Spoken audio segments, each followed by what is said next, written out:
वंदना दीदी में तार राज विज्ञान का दिव्य स्वरूप स्वीकार नमः त्रियोग समाहिते।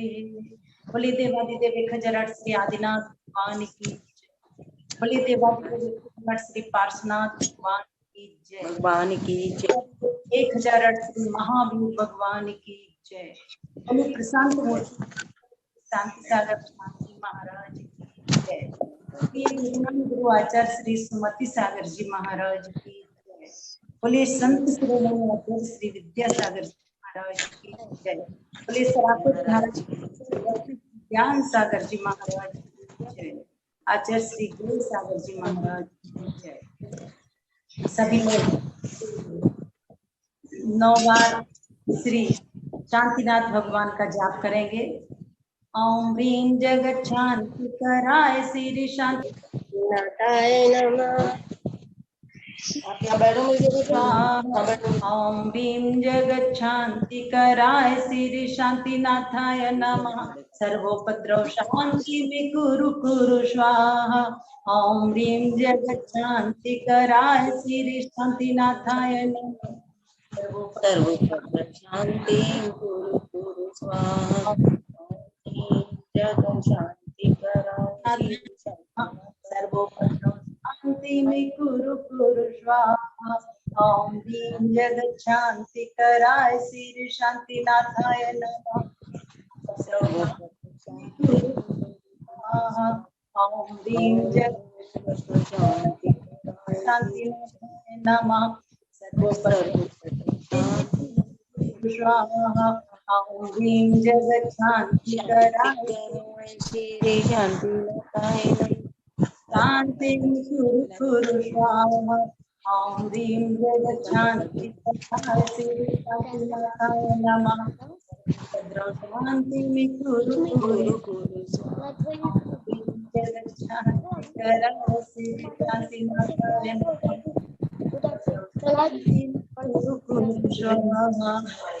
बोले देवादिदेव 1008 श्री शांतिनाथ भगवान की जय। सभी लोग अपनी अपनी आवाज बंद कर लें। चर्चा अपनी पंच परमेष्ठी से संबंधित चल रही है। सुधा जी अपनी आवाज बंद कीजिए।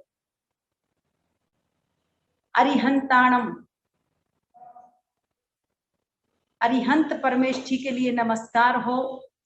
नमो सिद्धाणम सिद्ध परमेष्ठी के लिए नमस्कार हो। नमो आर्याणम आचार्य परमेष्ठी के लिए नमस्कार हो। नमो वज्झायाणम उपाध्याय परमेष्ठी के लिए नमस्कार हो। नमो लोए शब्द साहुणम साधु परमेष्ठी के लिए नमस्कार हो। सुधा जी अपनी आवाज बंद कर लीजिए। पंच परमेष्ठी के मूल गुणों की चर्चा अपने बीच में चल रही है। अरिहंत परमेष्ठी के 46 अर्थात 46 मूल गुण हुआ करते हैं, जिसके अंतर्गत बताया गया था 34 अतिशय, अष्ट प्रातिहार्य, 4 अनंत चतुष्टय, जन्म के 10 अतिशय, केवल ज्ञान के 10 अतिशय एवं देवकृत 14 अतिशय, सभी मिलकर के 34 अतिशय हो जाया करते हैं। इसके साथ ही साथ अष्ट प्रातिहार्य और 4 अनंत चतुष्टय। अरिहंत परमात्मा 18 दोषों से रहित होते हैं। ये सभी चर्चा आप लोगों ने सुनी। पंच परमेष्ठी से जब हमारा परिचय हो जाया करता है तो हमारा मन माला फेरने में बहुत अच्छी तरह से लगता है। हम लोग अधिकांश यही जिज्ञासा रखते हैं कि क्या करें। नमोकार मंत्र की माला फेरते हैं पर मन कहीं कहीं चला जाया करता है। आखिर क्यों? इसका मतलब है कि हमने आज तक पंच परमेष्ठियों से परिचय नहीं किया है। जब हमारा किसी व्यक्ति से परिचय हो जाया करता है तो उससे घंटों बात करने में आपका समय आपको पता नहीं लगता है। ठीक इसी तरह से जब हमारा पंच परमेष्ठी से परिचय हो जाएगा तो हमारा माला फेरने में मन स्थिर रहेगा।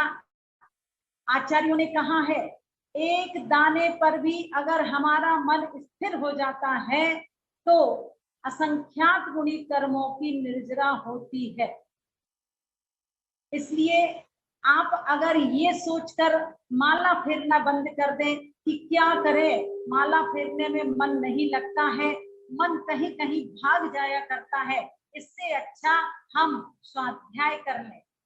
ठीक है, स्वाध्याय का महत्व अपनी जगह है, पर हर गृहस्थ व्यक्ति को कम से कम एक नमोकार मंत्र की माला अवश्य करना चाहिए। चूंकि 108 द्वारों से हमारे जीवन में पाप का आश्रय होता है, तो उन पापों के प्रक्षालन के लिए हमें कम से कम एक माला नमोकार मंत्र की अवश्य ही करना चाहिए। वैसे तो बहुत से लोग ऐसे हैं जो कई माला नमोकार मंत्र की किया करते हैं और इसके साथ ही साथ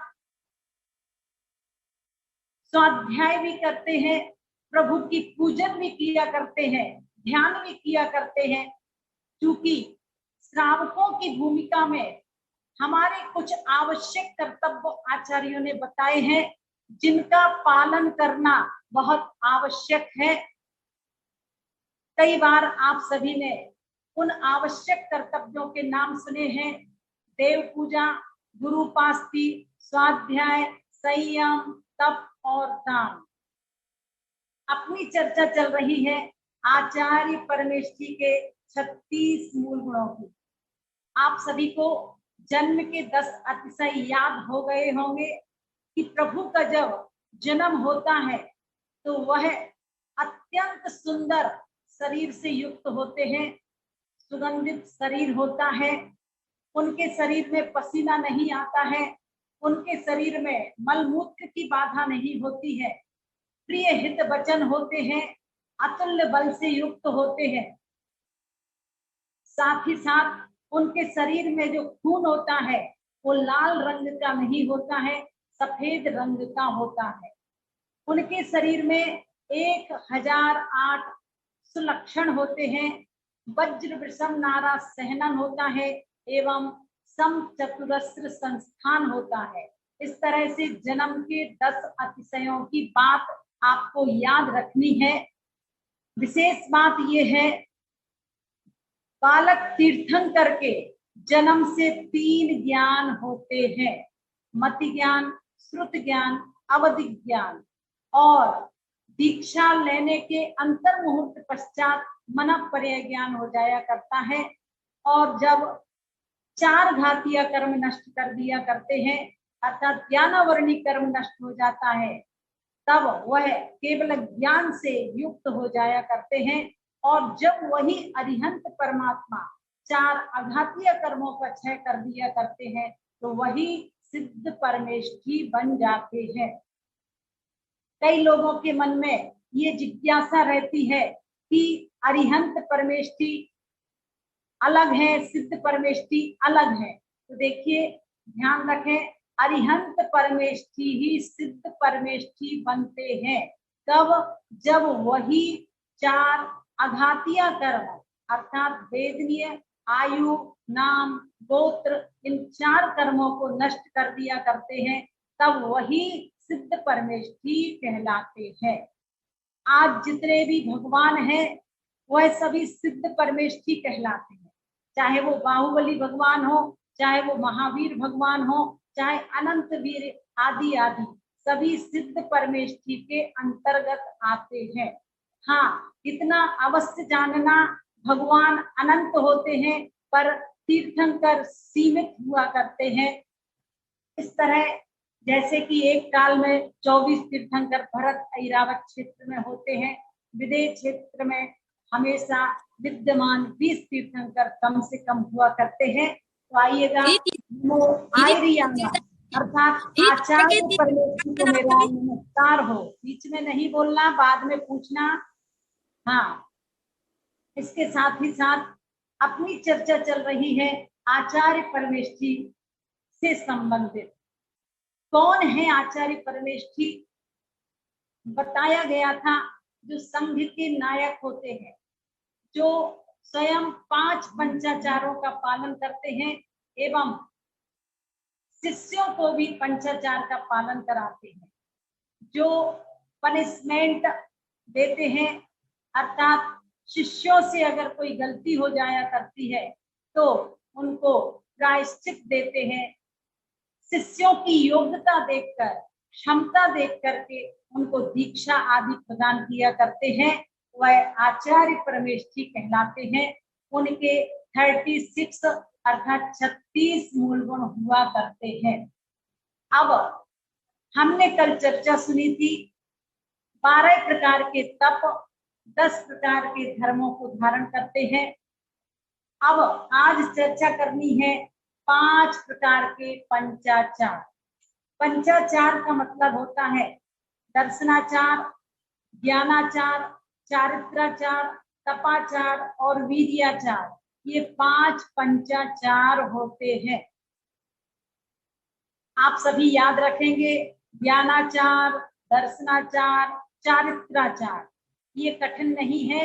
रत्नत्रय में आप पढ़ते हैं सम्यक दर्शन, सम्यक ज्ञान, सम्यक चारित्र। इसी तरह से दर्शन, ज्ञान, चारित्र में आचार शब्द जोड़ देना तो वह 3 हो जाएंगे। इसके साथ ही साथ तपाचार और वीर्याचार, ये 2 और कुल मिलाकर के 5 पंचाचार होते हैं। ज्ञानाचार का मतलब क्या है? अर्थात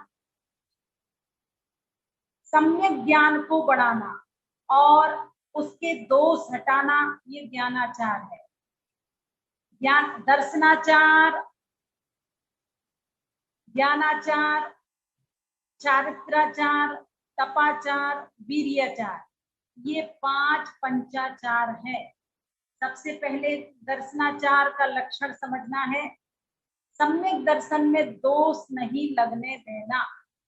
पहले आपको बताया गया है 30वीं ढाल में, सम्यक दृष्टि जीव 25 दोषों से रहित होता है, जिसके अंतर्गत 8 शंका, कांक्षा आदि दोष, 8 प्रकार के अहंकार, 6 प्रकार के अनायतन और 3 मूर्ता। इस तरह से सम्यक दृष्टि जीव 25 दोषों से रहित होता है। तो दर्शनाचार का मतलब भी है सम्यक दर्शन में दोष नहीं लगने देना। और ज्ञानाचार का मतलब भी यही है, सम्यक ज्ञान को बढ़ाना, वृद्धिंगत करना स्वाध्याय के माध्यम से, और उसमें किसी भी तरह का दोष नहीं लगाना, ये ज्ञानाचार है। इसी तरह से चारित्राचार अर्थात अपने चारित्र को विशुद्ध रखना, दोष नहीं लगाने देना, ये चारित्राचार है। तपाचार अर्थात सदैव तप की वृद्धि करते रहना, ये तपाचार है। और लास्ट में वीर्याचार अर्थात अपने आत्मबल को प्रकट करना, ये वीर्याचार है। इस तरह से आचार्य परमेष्ठी इन 5 पंचाचारों का स्वयं भी पालन करते हैं और शिष्यों से भी पालन कराते हैं। अब इसके साथ ही साथ बताया गया था 6 आवश्यक कर्तव्य। समता धर वंदने करे, नाना थुति बनाए, प्रतिक्रमण स्वाध्याय युक्त कायो सर्ग लगाए। देखिए, श्रावकों के 6 आवश्यक कर्तव्य अलग हैं और मुनियों के 6 आवश्यक कर्तव्य अलग हैं। श्रावकों को अपनी भूमिका में श्रावक के आवश्यक कर्तव्यों का पालन करना चाहिए। मुनिराजों को अपनी भूमिका में इन 6 आवश्यक कर्तव्यों का पालन करना चाहिए। कौन कौन से आवश्यक कर्तव्य हैं आचार्य परमेष्ठी के? समता, सबसे पहला आवश्यक कर्तव्य है समता धारण करना, अर्थात हर परिस्थिति में अपने आप को संतुलित रखना। कई बार मैंने आपसे कहा है, जीवन में आप जितनी भी धार्मिक क्रियाएं करते हो उन सभी का सार यही है, जीवन में समता का विकास हो। अनुकूल परिस्थिति हो चाहे प्रतिकूल परिस्थिति हो, सुख के क्षण हो चाहे दुख के क्षण हो, लाभ हो चाहे हानि हो, जीवन में चाहे धूप हो चाहे छाए हो, हर परिस्थिति में अपने आप को संतुलित रखना। होकर सुख में मग्न न फूले, दुख में कभी न घबरावे। ये पंक्ति भी हमारे लिए समता का विकास करने का संदेश दे रही है। क्योंकि किसी भी व्यक्ति का समय एक सा नहीं रहता है, हर व्यक्ति का समय परिवर्तित होता रहता है। कभी हमारे अच्छे दिन आते हैं, कभी हमारे बुरे दिन आ जाते हैं। आचार्य कहते हैं कि जब सुख के क्षण हो तब हमें कभी प्रभु को भूलना नहीं चाहिए, पर हम लोग उल्टा करते हैं काम। सुख के समय में प्रभु को भूल जाते हैं और दुख के क्षणों में प्रभु का स्मरण करते हैं।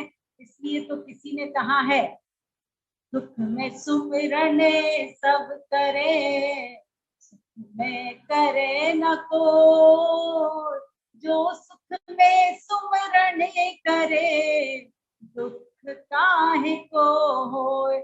हमें वास्तव में सुख के क्षणों में भगवान को कभी नहीं भूलना चाहिए।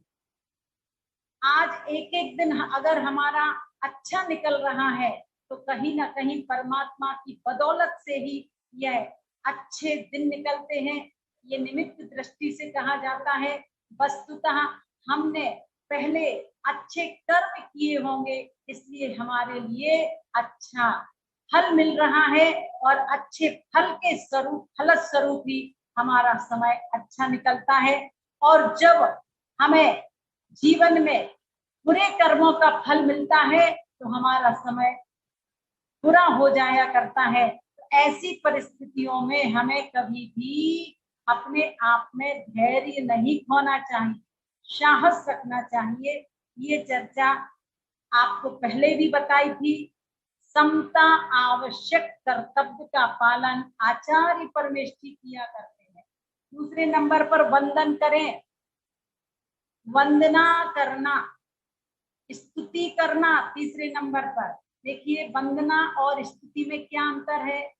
जब हम अलग अलग तीर्थंकरों की वंदना करते हैं तो वो वंदना है, और जब सामूहिक रूप से स्तुति करते हैं तो वो स्तुति कहलाती है। अर्थात समस्त जीवों से समता भाव रखना, ये समता है। दूसरे नंबर पर दोनों हाथ जोड़कर मस्तक से लगाकर नमस्कार करना, ये वंदना कहलाती है। तीसरे नंबर पर 24 तीर्थंकर या पंच परमेष्ठी का गुणगान करना स्तुति कहलाता है। और चौथे नंबर पर प्रमाद बस लगे हुए दोषों का प्रायश्चित करना प्रतिक्रमण।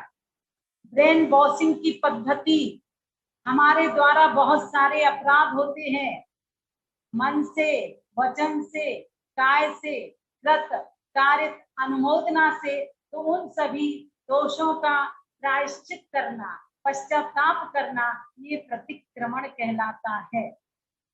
मुनिराज दिन में 2 बार प्रतिक्रमण और दोपहर में इरियापत भक्ति के माध्यम से भी प्रतिक्रमण करते हैं।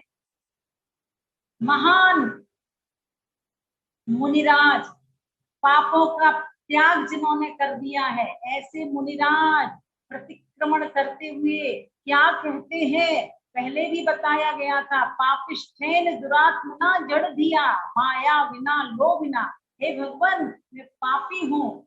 अब आप स्वयं बताइएगा, जिन्होंने 5 पापों का सर्वथा त्याग कर दिया है, वो प्रतिक्रमण करते हुए कहते हैं कि हे भगवान, मैं पापी हूँ। पापिष्ठेन दुरात्मना, हे भगवान, मैं दुरात्मन हूँ। जड़ दिया, मैं जड़ बुद्धि वाला हूँ। मैं मायावी हूँ, मैं लोभी हूँ। जब एक मुनिराज प्रतिक्रमण करते हुए इस तरह के भावों से भरे हुए होते हैं, तो जब हम और आप श्रावक हैं कितने पापों के बोझ से हम बोझिल हो जाते हैं, तो निश्चित हमें तो और भी अंतरंग भावों के साथ पश्चाताप करना चाहिए, प्रायश्चित लेना चाहिए, तब जा करके हमारे पापों का बोझ हल्का हो सकता है। इसके बाद शास्त्रों का पढ़ना पढ़ाना स्वाध्याय कहलाता है। ये श्रावकों के भी आवश्यक कर्तव्य में आता है और आचार्य परमेष्ठी के भी आवश्यक कर्तव्य में आता है।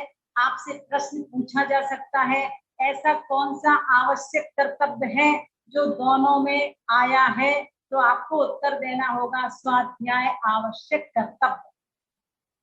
और इसके बाद कायोत्सर्ग अर्थात खड़े होकर के ध्यान करना या शरीर से ममत्व भाव हटाना, ये कायोत्सर्ग कहलाता है। इस तरह से आवश्यक कर्तव्यों का पालन आचार्य परमेष्ठी किया करते हैं। और लास्ट में 3 गुप्तियों का पालन, मनोगुप्ति, वचन गुप्ति, काय गुप्ति, इस तरह से आचार्य परमेष्ठी 36 मूल गुणों से युक्त होते हैं। गुप्ति का मतलब मन को पूर्ण रूप से स्थिर कर लेना, वचन को पूर्ण रूप से स्थिर करना और शरीर की प्रवृत्तियों को शांत कर देना काय गुप्ति है। 3 प्रकार की गुप्तियां होती हैं, मनोगुप्ति, वचन गुप्ति, काय गुप्ति। मन की चंचलता का रुक जाना मनोगुप्ति है, वचन वर्गणा को वश में कर लेना वचन गुप्ति है, और काय की कुचेष्टाओं को वश में कर लेना ये काय गुप्ति कहलाती है। जिन्होंने इन 3 बुराइयों को वश में कर लिया, समझो उन्होंने तीनों लोक पर विजय प्राप्त कर ली। इसलिए हम सबको चाहिए कि मन वचन काय को वश में रखें। मनोगुप्ति, वचन गुप्ति, काय गुप्ति, इस तरह से ये 3 प्रकार की गुप्तियां होती हैं। तो अब आप सभी को आचार्य परमेष्ठी के 36 मूल गुणों के नाम याद हो चुके होंगे। 12 प्रकार के तप, जिसमें 6 बहिरंग तप, 6 अंतरंग तप कई बार आपको बता दिए गए हैं। इसके साथ साथ 10 धर्मों के नाम से आप सभी परिचित हैं। पर्युषण पर्वराज के समय हम उन सब की पूजन भी करते हैं, प्रवचन भी सुनते हैं, परंतु ये नहीं पता कि उसके बाद हम उन 10 धर्मों का जीवन में पालन करते हैं या नहीं करते हैं, या पूजन करने के बाद पूजन की पंक्तियों में लॉक लगा देते हैं कि हे भगवान बस फिर से जब पर्युषण पर्व आएगा फिर पूजन कर लेंगे, फिर गुणगान कर लेंगे, फिर जाप कर लेंगे।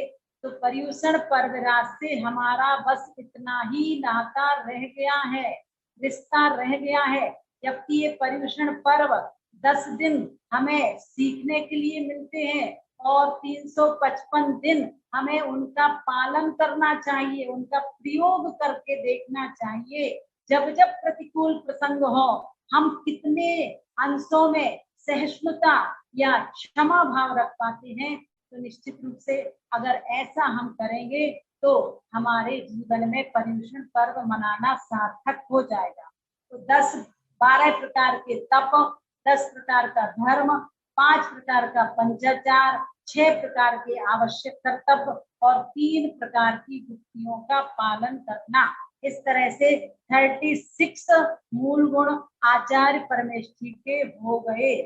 इस तरह से क्रम से आप सभी ने अरिहंताणम अर्थात अरिहंत परमेष्ठी के 46 मूल गुणों की चर्चा सुनी, सिद्ध परमेष्ठी के 8 मूल गुणों की चर्चा सुनी और आचार्य परमेष्ठी के 36 मूल गुणों की चर्चा आप सुन चुके हैं।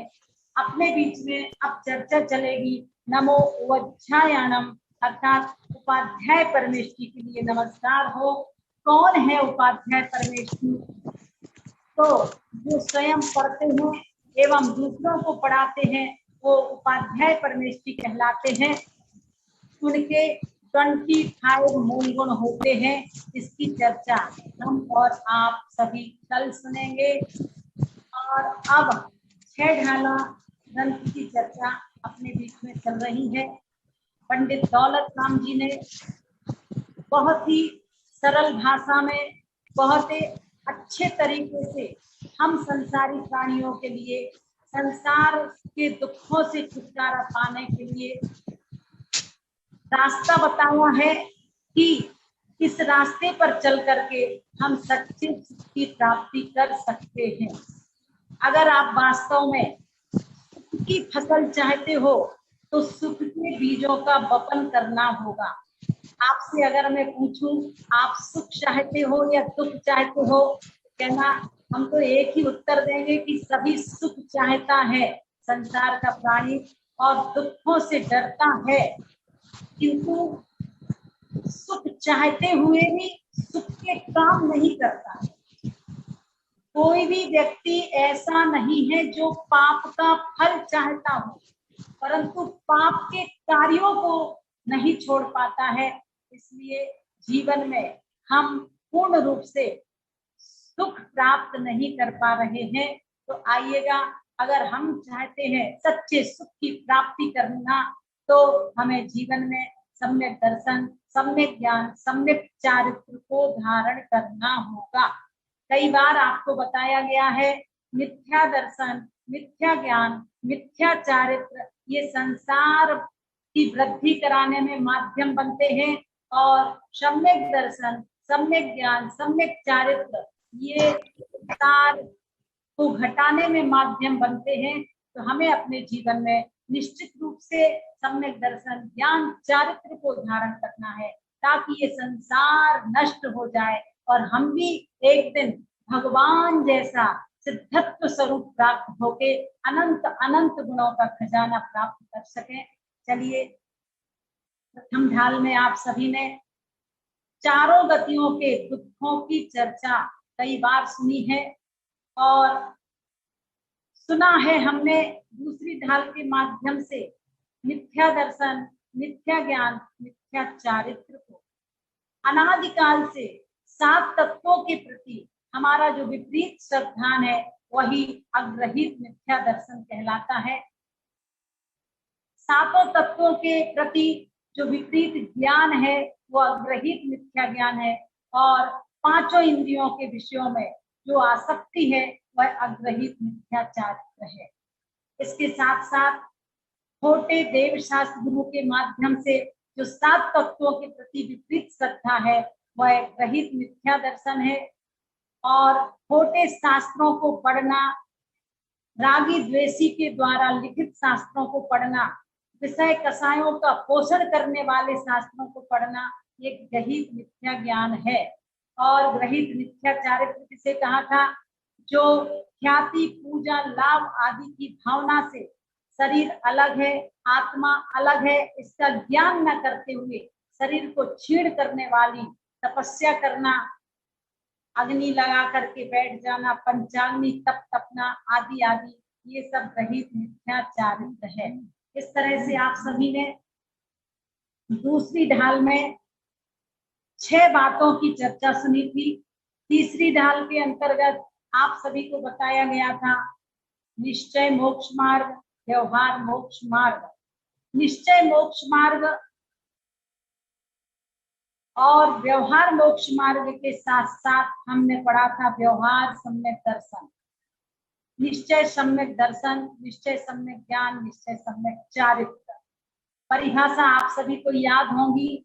पर द्रव्यों से भिन्न अपनी आत्मा का श्रद्धान करना निश्चय सम्यक दर्शन है। पर द्रव्यों से भिन्न अपनी आत्मा को जानना निश्चय सम्यक ज्ञान है। पर द्रव्यों से भिन्न अपनी आत्मा में रमण करना ये निश्चय सम्यक चारित्र है। व्यवहार सम्यक दर्शन का लक्षण भी आपने पढ़ा है। 7 तत्वों का ज्यों का त्यों श्रद्धान करना, अर्थात जिस तत्व का जो लक्षण है उसको वैसा ही जानना, विपरीत नहीं जानना। जीव किसे कहते हैं, अजीब किसे कहते हैं, जीव के कितने भेद हैं, अजीब के कितने भेद हैं, आप सभी को जानकारी होगी। आत्मा के 3 भेद बताए थे, बहिरात्मा, अंतरात्मा, परमात्मा। फिर बहिरात्मा किसे कहा था? देह जीव को एक गिने बहिरात्म तत्व मुना है, अर्थात शरीर और आत्मा को जो एक मानता है वह बहिरात्मा है। शरीर आत्मा को जो भिन्न भिन्न मानता है वो अंतरात्मा है। उसके 3 भेद किए थे, उत्तम, मध्यम, जघन्य। परमात्मा के 2 भेद किए थे, सकल और निकल परमात्मा।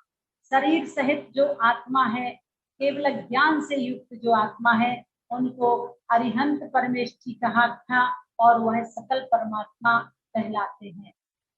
सिद्ध परमात्मा निकल परमात्मा कहलाते हैं, अर्थात शरीर रहित जो है वह सिद्ध परमात्मा है। इसके साथ ही साथ बताया गया था 3 प्रकार की आत्मा को जानकर क्या करना है, तो बहिरात्म पने को छोड़कर अंतरात्मा होकर के हमें परमात्मा का ध्यान करना है, तभी हम भी एक दिन परमात्मा अवस्था को प्राप्त हो सकते हैं। इसके बाद बताया गया था अजीव के 5 भेद, उद्गल, धर्म, अधर्म, आकाश, काल। देखिए, आपका रिवीजन आप करते हो या नहीं करते हो मुझे नहीं पता, पर हम तो आपका रिवीजन करा ही देते हैं। और ये बात ध्यान में रखना, जो जितना अधिक बार बार पढ़े हुए विषय को पढ़ता है उसका ज्ञान का विकास भी होता है और हर व्यक्ति को आगे बढ़ने का अवसर भी प्राप्त होता है। तो अपनी जो ढाल चल रही है वह 5वीं ढाल चल रही है। 5वीं ढाल के अंतर्गत 12 भावनाओं की चर्चा चल रही है। 4थी ढाल में आप सभी ने सम्यक ज्ञान अर्थात राइट नॉलेज, वस्तु को यथार्थ जानना, जो वस्तु जैसी है वैसा ही जानना, ये सम्यक ज्ञान है। संशय नहीं होना चाहिए उस ज्ञान में, विपर्य अर्थात विपरीतपना नहीं होना। रस्सी को रस्सी कहोगे तो सही ज्ञान है और रस्सी को सांप समझ लोगे कहोगे तो गलत ज्ञान है। ठीक इसी तरह रस्सी को आपने सांप ही समझ लिया तो ये विपरीत ज्ञान है, और सांप को रस्सी समझ लिया ये भी विपरीत ज्ञान है। और संशय होना, आप रास्ते में जा रहे हो और अंधेरा सा है, आप संशय कर बैठते हो कभी कभी, अरे सांप है या रस्सी है, सीप है या चांदी है। तो जो संशयात्मक ज्ञान होता है वह भी राइट नॉलेज नहीं होता है। इस तरह से हम और आप सभी ने सम्यक ज्ञान की चर्चा सुनी थी। प्रत्यक्ष ज्ञान, परोक्ष ज्ञान। परोक्ष ज्ञान किसे कहते हैं? जो मन और इंद्रियों के द्वारा होता है। उसके 2 भेद किए थे, मति ज्ञान, श्रुत ज्ञान। और प्रत्यक्ष ज्ञान किसे कहा था? जो आत्मा की सहायता से होता है वो प्रत्यक्ष ज्ञान है। उसके 5 भेद किए गए थे, 2, एक देश प्रत्यक्ष और सकल प्रत्यक्ष। एक देश प्रत्यक्ष के अंतर्गत अवधि ज्ञान और मनःपर्यय ज्ञान आता है, और सकल प्रत्यक्ष के अंतर्गत केवल ज्ञान आता है। इसके बाद सम्यक ज्ञान की महिमा बताते हुए अंत के कुछ छंदों में श्रावक के 12 व्रतों की चर्चा की थी। श्रावक के 12 व्रतों के अंतर्गत 5 अणुव्रत, 3 गुणव्रत, 4 शिक्षा। आवाज नहीं आ रही दीदी। हाँ, अब 5वीं ढाल में हमने 12 भावनाओं के मध्य अनित्य, असरण, संसार, एकत्व, अन्यत्व। दीदी आवाज नहीं आ रही।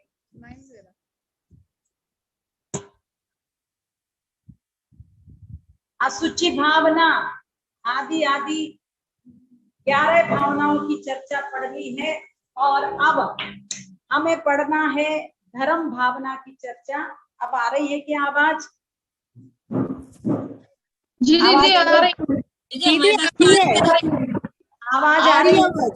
आ रही है ना? हाँ, चलिएगा।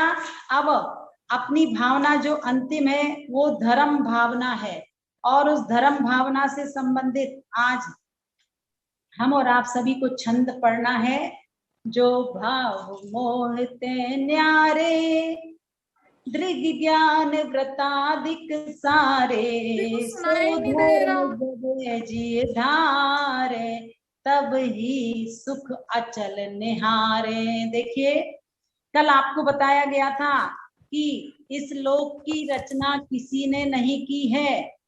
अन्य दर्शनकार मानते हैं कि इस लोक को किसी ने बनाया है, किसी ने मिटाया है और कोई इसकी रक्षा करता है। जैन दर्शन कहता है कि किन्हू न करे न धरे को, अर्थात इस लोक की रचना किसी ने नहीं की है और इस लोक में हम और आप सभी बिना समता के, सम्यक ज्ञान के बिना दुख प्राप्त कर रहे हैं। ये कल आपको बताया गया था। बोधि दुर्लभ भावना भी बताई थी और आज है धर्म भावना। इसका उच्चारण फिर से कर लेते हैं। जो भाव मोहिते न्यारे, दृग ज्ञान व्रतादिक सारे, सो धर्म जबे जिय धारे, तब ही सुख अचल निहारे। क्या कहा गया है? वो भाव मोहते न्यारे। धर्म वास्तव में क्या है? तो प्रवचन सार आदि में कहा गया है, धम्मो दया विशुद्धो चारित्रम खलु धम्मो, धम्मो आदि आदि अनेक परिभाषाएं धर्म की हैं। आचार्य सुमंत्र भद्र स्वामी ने भी धर्म की परिभाषा की है। जो संसारी प्राणी को संसार के दुखों से छुड़ाकर उत्तम सुख की प्राप्ति कराता है, वो धर्म कहलाता है। तो यहाँ पर धर्म की परिभाषा बताए, जो भाव मोहिते न्यारे, अर्थात जो मोह से रहित, ज्ञान व्रतादिक सारे, सम्यक दर्शन ज्ञान चारित्र आदि मोह से रहित जो भाव है, सो धर्म जबे जिय धारे, वही धर्म कहलाता है। ऐसे रत्नत्रय रूपी धर्म को यह जीव जिय धारे, जब धारण करता है तब ही सुख अचल निहारे। उसी समय, तब ही अर्थात उसी समय अचल सुख की अनुभूति करता है। अर्थात रत्नत्रय को धर्म कहा गया है। दंसण मूलो धम्मो, चारित्रम खलु धम्मो, धम्मो दया विशुद्धो, यूं तो अनेक परिभाषाएं आचार्य कुंद स्वामी आदि अनेक आचार्यों ने की है, पर यहाँ पर पंडित दौलत राम जी क्या कहते हैं?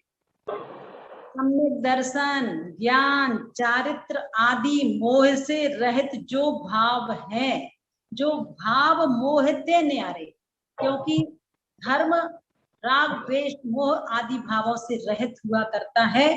तो ऐसे धर्म को जो धारण करता है वही वास्तव में शाश्वत सुख की अनुभूति करता है। तो धर्म भावना है जिसके माध्यम से सच्चे सुख की प्राप्ति हो, ऐसा सम्यक रत्नत्रय धर्म कहलाता है। धर्म भावना किसे कहते हैं? तो रत्नत्रय को जीवन में उतारने की भावना धर्म भावना है। रत्नत्रय को धारण करने से क्या लाभ होता है? मोक्ष की प्राप्ति होती है।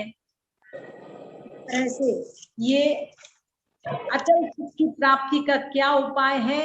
तो उन्होंने कहा है, राग द्वेष से रहित जो धर्म है उसको जो धारण करता है वही वास्तव में अचल सुख की प्राप्ति करता है। अब निश्चय धर्म और व्यवहार धर्म, सभी लोग अपनी अपनी आवाज बंद कर लीजिए। सभी लोग अपनी अपनी आवाज को बंद कर लें। जिसकी आवाज खुली हुई हो बंद कर लीजिए। हाँ, अब निश्चय धर्म व्यवहार धर्म की चर्चा बताई जा रही है। अंतिम छंद पांचवी ढाल का आज है। सो धर्म मुनिन कर धरिए, तिनकी कर तूते उचरिए, ताको सुनिए भवि प्राणी, अपनी अनुभूति पिछानी। निश्चय धर्म धारण करने का अधिकारी कौन है?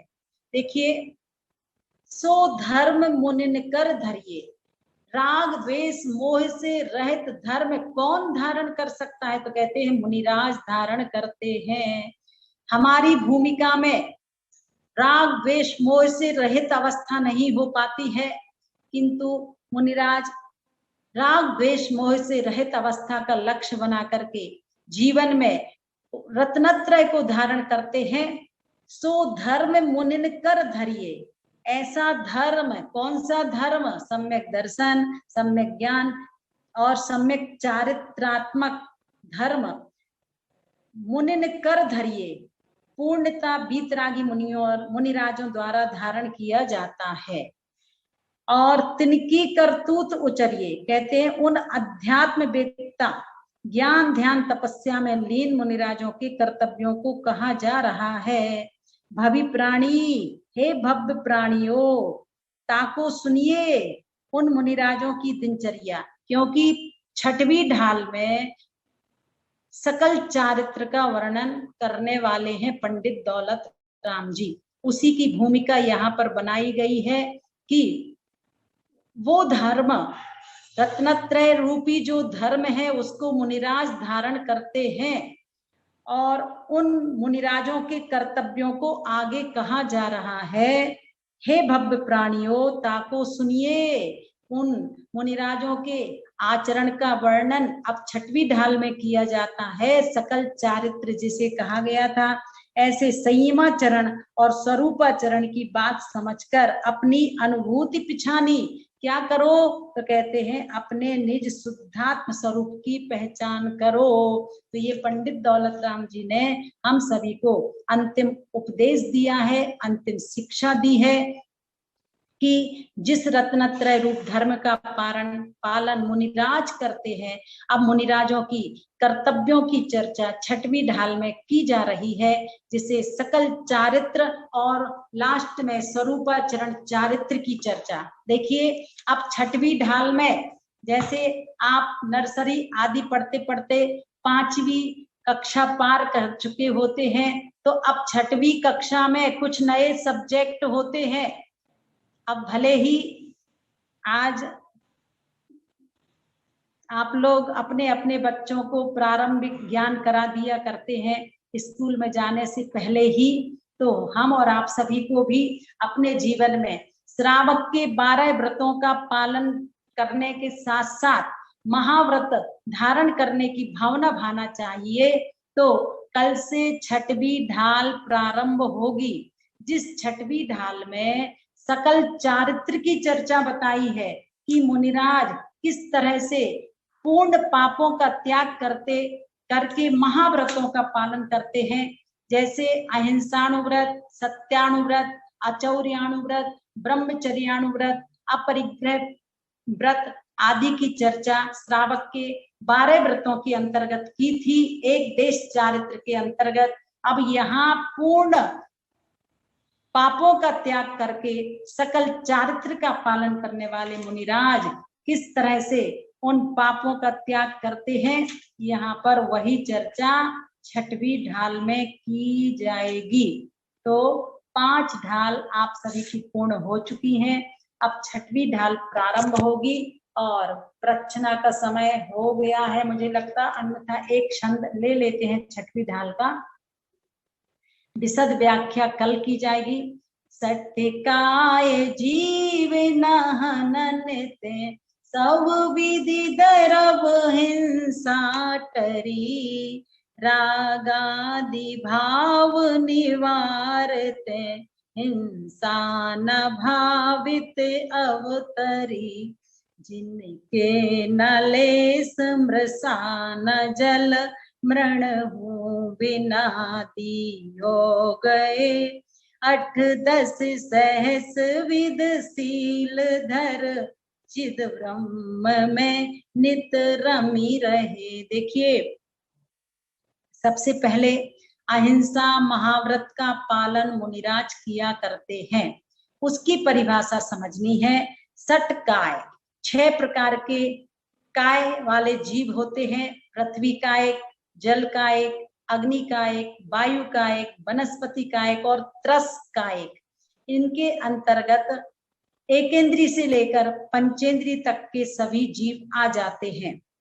तो सटकायिक जीवों की हननाते, जीवन अर्थात सटकायिक जीवों की हिंसा नहीं करना, ये अहिंसा महाव्रत कहलाता है। दो प्रकार की हिंसा होती है, द्रव्य हिंसा और भाव हिंसा। ध्यान रखना, हमारे द्वारा द्रव्य हिंसा तो होती ही है, अर्थात अगर हम बिना देखे हुए चले जा रहे हैं, हमारे पैर के नीचे बहुत से जीव जंतु मर जाते हैं, ये प्रमाद पूर्वक चलने से कितनी हिंसा होती है हम सभी जानते हैं। तो ये द्रव्य हिंसा है। और हमारे अंदर राग द्वेष आदि परिणामों की उत्पत्ति होती रहती है, वो भाव हिंसा कहलाती है। तो हमारे जीवन में बहुत अधिक भाव हिंसा होती रहती है। किसी के विषय में बुरे विचार आ गए, आप भाव हिंसा से युक्त हो जाते हो। तो जीवन में द्रव्य हिंसा, भाव हिंसा, इन दोनों प्रकार की हिंसा से हमें अपने जीवन की सुरक्षा करना चाहिए। इसलिए कहा गया है, सावधानी पूर्वक चलिए, सावधानी पूर्वक बोलिए, सावधानी पूर्वक हर क्रियाएं करना चाहिए। हम लोग प्रमाद के वशीभूत होकर के अनेक प्रकार के ऐसे आचरण कर देते हैं जिससे जीवों की हिंसा होती है। तो अहिंसा महाव्रत का मतलब क्या है? 6 कायिक जीवों को नहीं सताना और सभी प्रकार की द्रव्य हिंसा समाप्त हो गई है, जिनकी रागादि भावों का निवारण हो जाने के कारण हिंसा ना भावित अवतरी, भाव हिंसा का भी सद्भाव नहीं रहता। तो 2 पंक्तियों में अहिंसा महाव्रत की चर्चा की है, जिसके अंतर्गत 2 प्रकार की हिंसा की बात बताई है। षटकायिक जीवों की रक्षा करना, ये तो द्रव्य अहिंसा है, और राग द्वेष आदि भावों को नहीं होने देना, ये भाव अहिंसा है। अर्थात द्रव्य हिंसा और भाव हिंसा का त्याग करना, ये अहिंसा महाव्रत कहा गया है। अब दूसरा है सत्य महाव्रत। सत्य महाव्रत किसे कहा है? जिनके न लेस मृषा, कहते हैं जिनके लेस मात्र भी मृषा अर्थात झूठ नहीं बोलते हैं, जिनके किंचित मात्र भी असत्य नहीं है, वह सत्य महाव्रती कहलाते हैं। अब तीसरे नंबर पर नाम जल मृण हूं बिना दी हो गए। श्रावक की भूमिका में बताया गया था कि अगर सामूहिक हुए हैं, सामूहिक खेत की मिट्टी है, तो बिना पूछे ग्रहण कर सकता है श्रावक, किंतु मुनिराज बिना पूछे दिए हुए पानी को, अर्थात बिना पूछे न पानी ग्रहण करेंगे न मिट्टी ग्रहण करेंगे। हाँ, इतना अवश्य है, कहीं श्रावक नहीं है और झरने का पानी है, शौच आदि के लिए चाहिए है तो ले सकते, ऐसा अपवाद मार्ग है। जल और मिट्टी भी बिना दिए ग्रहण नहीं करते हैं। और ब्रह्मचर्य व्रत का क्या कहा है? 8-10 सहस विध शील धर, अर्थात 18,000 प्रकार के शील व्रत को धारण करना। देखिए, शील व्रत के 18,000 दोष हैं, तो 18,000 दोषों से रहित शील व्रत का पालन करना, ये ब्रह्मचर्य व्रत कहलाते हैं। चिद ब्रह्म में नित रमी रहे हो, अर्थात चैतन्य स्वरूप आत्मा में निरंतर लीन रहते हैं। ऐसे मुनिराजों की चर्चा 6वीं ढाल में प्रारंभ हो चुकी है। 28 मूल गुणों की चर्चा अभी आपको बताई जाएगी कि वह मुनिराज 5 महाव्रत, 5 समिति, 6 आवश्यक कर्तव्य और 5 इंद्रियों का निरोध और शेष 7 मूल गुण, इस तरह से अभी आपको बताया जाएगा। नमो लोए सभ्य साहुणम, अर्थात साधु परमेष्ठी के 28 मूल गुण कौन कौन से हैं। तो अब प्रश्ना प्रारंभ करते हैं। और सबसे पहले प्रश्ना के मध्य आप सभी से पूछा जा रहा है, जन्म के 10 अतिशय। मधु भाभी जी, हाँ बोलिएगा, अपनी आवाज खोलिए मधु भाभी जी। अति सुंदर शरीर का होना, अति सुगंधित शरीर का होना, मनमुक्त होना और बलतुल्य शरीर होना और 1,008 होना और वज्रविषु नारद समन और समचतुरस्र संस्थान का होना। क्या? समचतुरस्र संस्थान का होना। इस तरह से ये 10 मूल गुण जन्म के। हाँ, अब नेहा जी बताएंगी केवल ज्ञान के 10 अतिशय।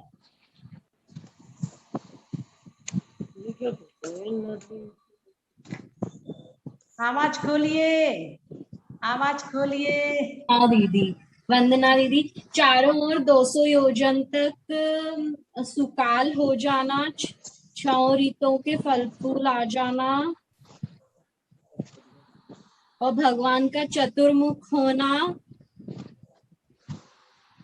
किसी भी प्रकार की हिंसा नहीं होना, किसी भी प्रकार की हिंसा नहीं होना, परस्पर विरोधी जीवों का भी परस्पर द्वेष, कबलाहार का नहीं होना, उपसर्ग नहीं होना, नख और केश की वृद्धि नहीं करना, पलक नहीं झपकना, शरीर की छाया नहीं पड़ना और सभी विद्याओं का स्वामी होना।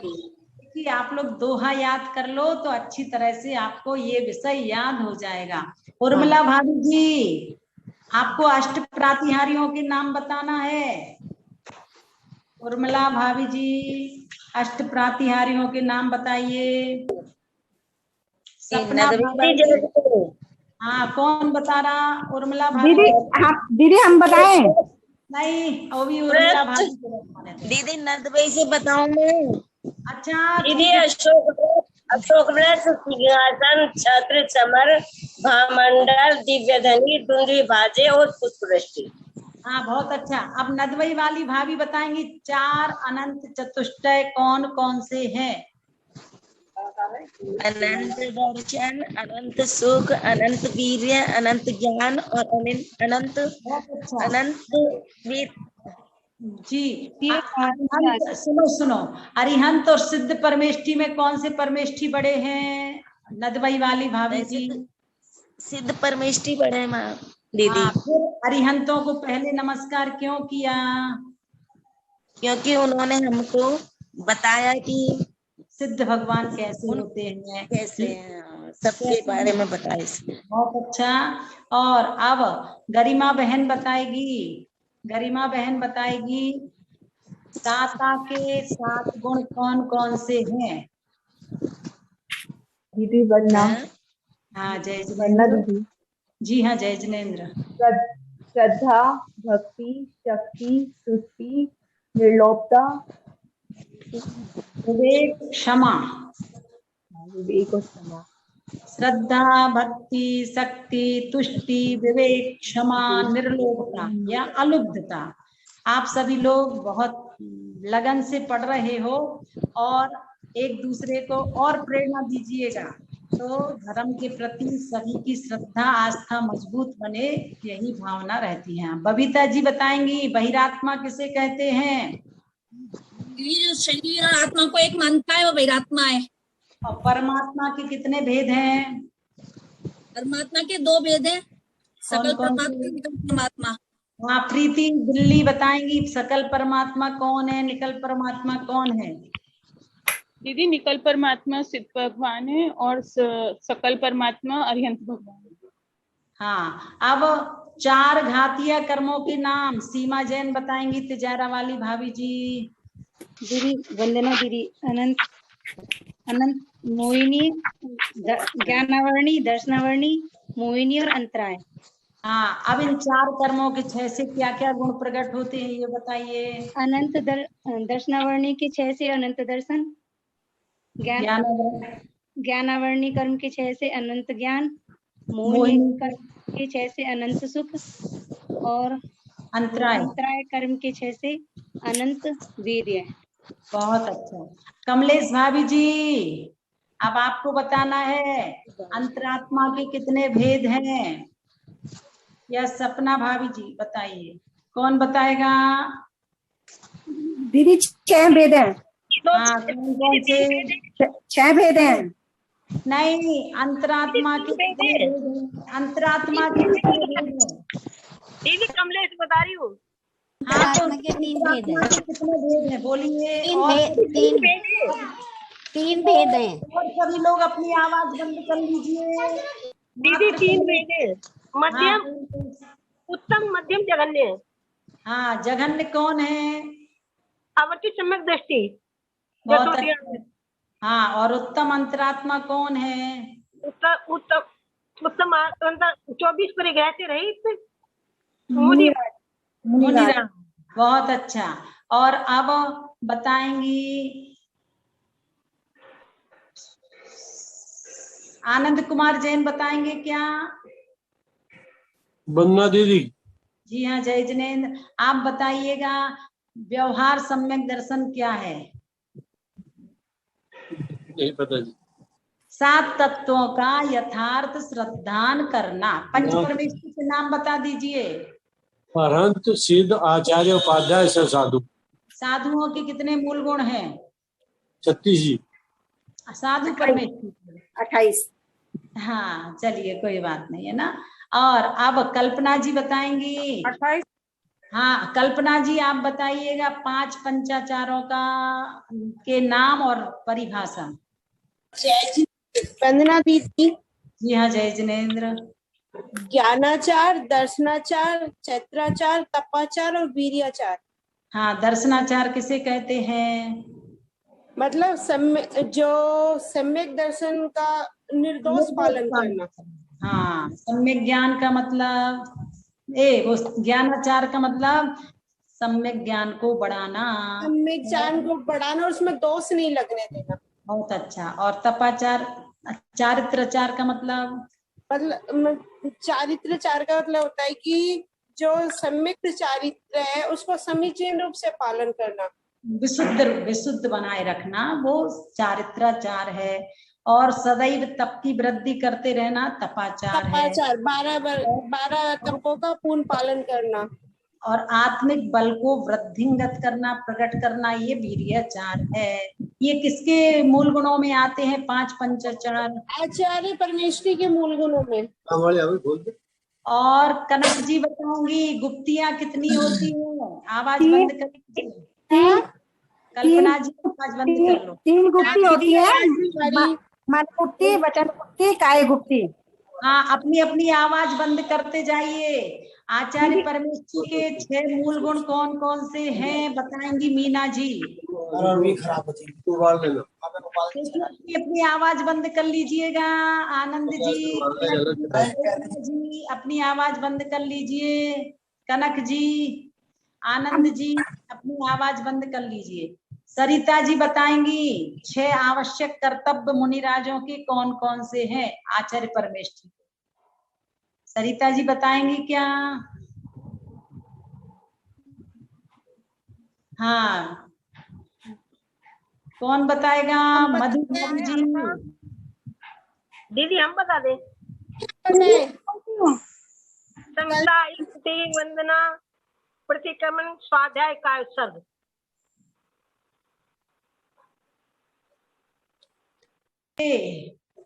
महावीर प्रसाद जी बताएंगे और वह बताएंगे 6 अंतरंग तपों के नाम। दीदी वंदना। जय जिनेन्द्र। 6 अंतरंग तप।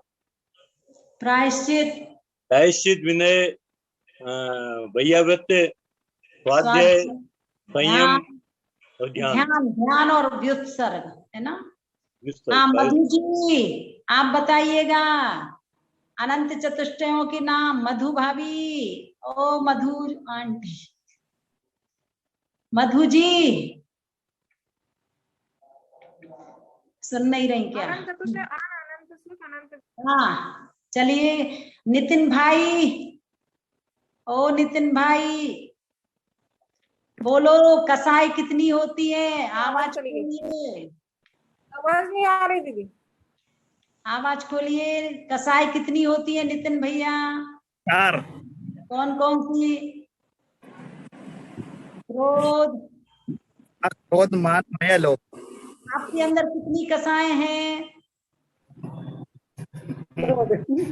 सब कसाएं हैं। बहुत स्टॉक है, जैसे दवाइयों की स्टॉक है ना, ऐसे ही अंदर अपने कसायों का स्टॉक है ना। तो ये कसाएं दुख देने वाली हैं। इसलिए अपनी कसाय को कम करो, चाहे वो क्रोध कसाय हो, मान कसाय हो, माया कसाय हो, लोभ कसाय। ठीक है? मधु जी आपको ओ मधु जी, यानी किसमें लीन है वो। हाँ चलिए, वो क्या सुधा जी, हाँ सुधा जी, हाँ हम मधु जी कह रहे हैं, बार बार सुधा जी कहना था। चलिए हाँ सुधा जी आप बताइएगा, 4 अघातीय कर्मों के 6 से कौन से गुण प्रकट होते हैं? अर्थात वेदनीय कर्म के 6 से क्या प्रकट होता है? आवाज खोलिए।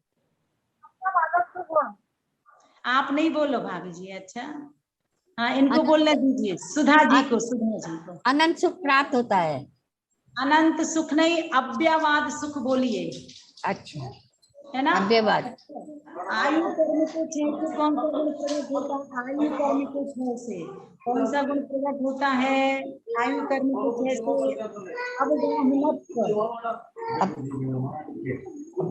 से नाम कर्म के अपराध कौन सा गुण प्रकट होता है? थोड़ा कठिन है फिर भी याद रखना। और गोत्र कर्म के 6 से अगुरु लघुत्व। चलिए अब आपको बताना है, जिस समय आप गुरु के पास बैठे हो उस समय किन किन बातों का ध्यान रखना। आज मैं बताऊं? हाँ जी सुधा जैन, वंदना दीदी जी हाँ। गुरु के पास जाने पर हमें किसी की निंदा नहीं करनी चाहिए, आसन लगाकर नहीं बैठना चाहिए, पैरों के ऊपर ऐसा नहीं बोलो, आसन लगाकर नहीं, घुटने पे घुटने के ऊपर घुटने रख के नहीं बैठना चाहिए, किसी की निंदा नहीं करनी चाहिए, और जी किसी की बुराई नहीं करनी चाहिए, अपनी बड़ाई नहीं करनी चाहिए, और जी महाराज जी के पास छल कपट नहीं करना। छल कपट नहीं करना, नहीं छिपाना। हाँ अपनी बुराइयां नहीं छिपाना, अत्याचार पूर्वक नहीं बोलना। हाँ करना, हाँ करवावचे नहीं। हाँ चलिए बहुत अच्छा है। और इस तरह से आपकी क्लास पूर्ण हुई। दीदी आपने वो बताया था ना कि बालक के जन्म से 3 ज्ञान होते हैं, और उसके बाद क्या बताया था?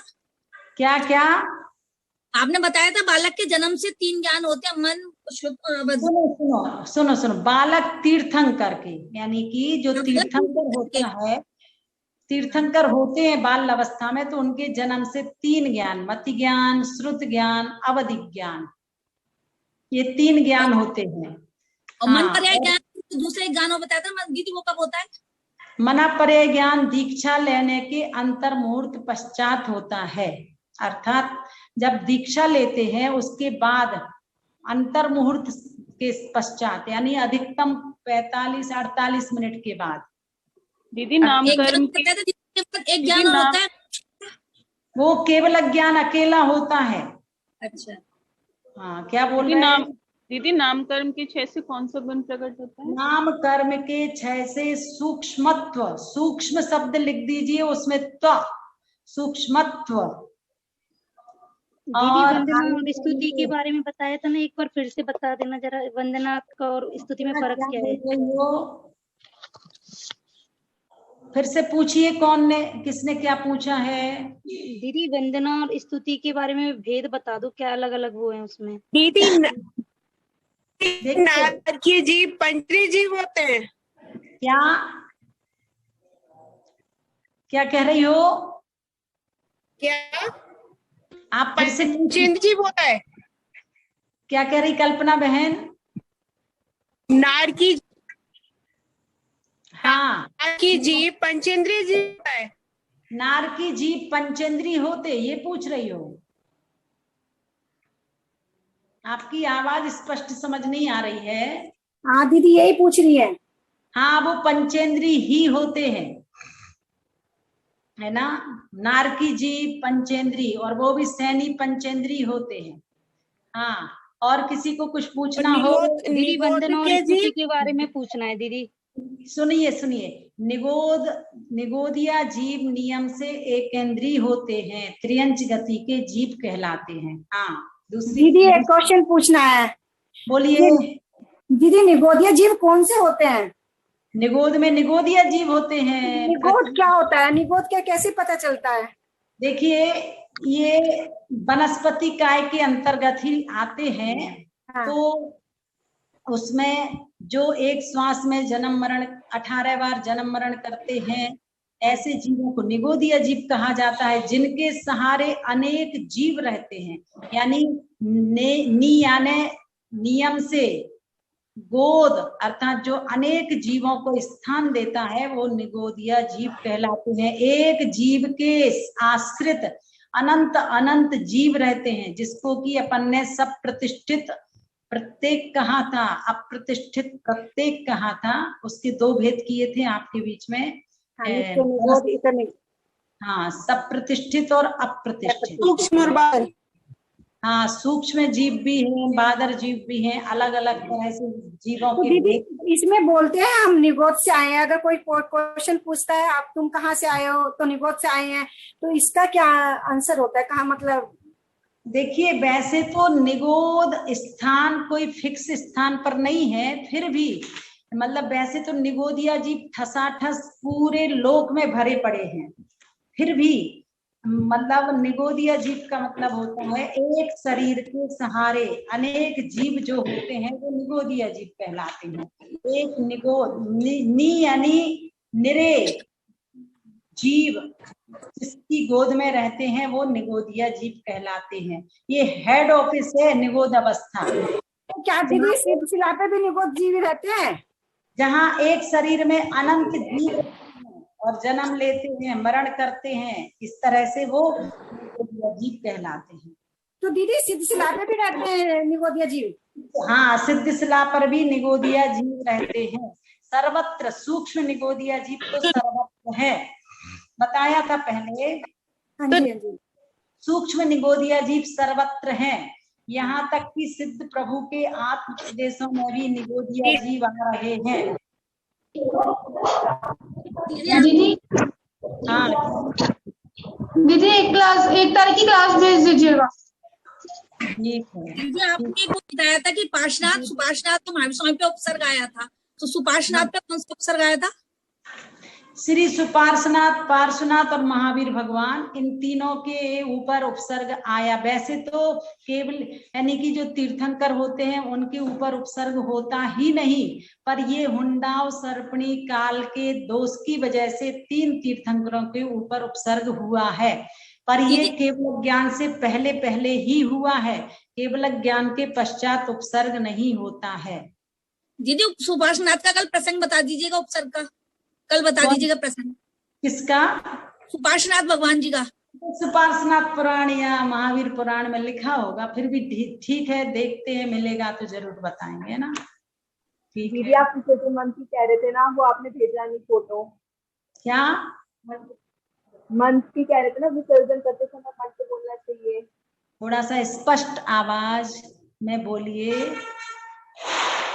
कौन बोल रहा? आवाज स्पष्ट समझ नहीं आ रही। दीदी हमें कुछ पूछना था। वो दीदी मैं विसर्जन मंत्र की बोल रही थी। आप कह रहे थे ना कि मंत्र बोलना चाहिए लास्ट में पूजा करते टाइम, विसर्जन करते हैं जब।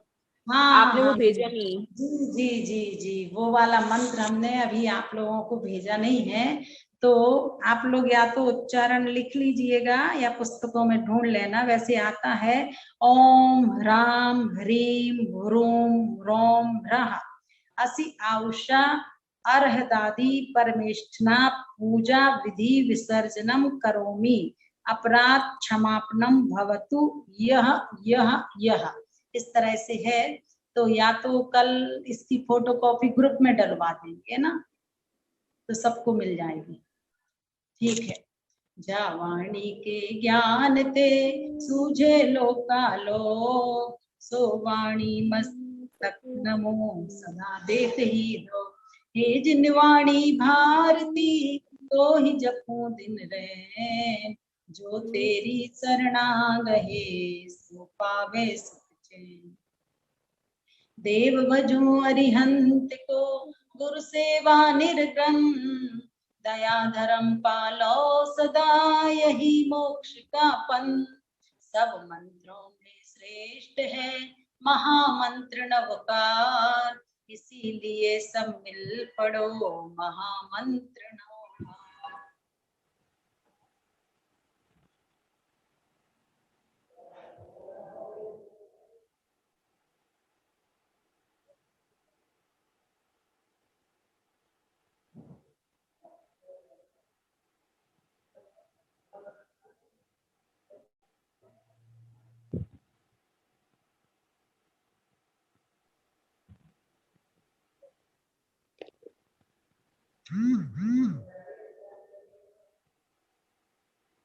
वंदना दीदी, सबको क्षमा।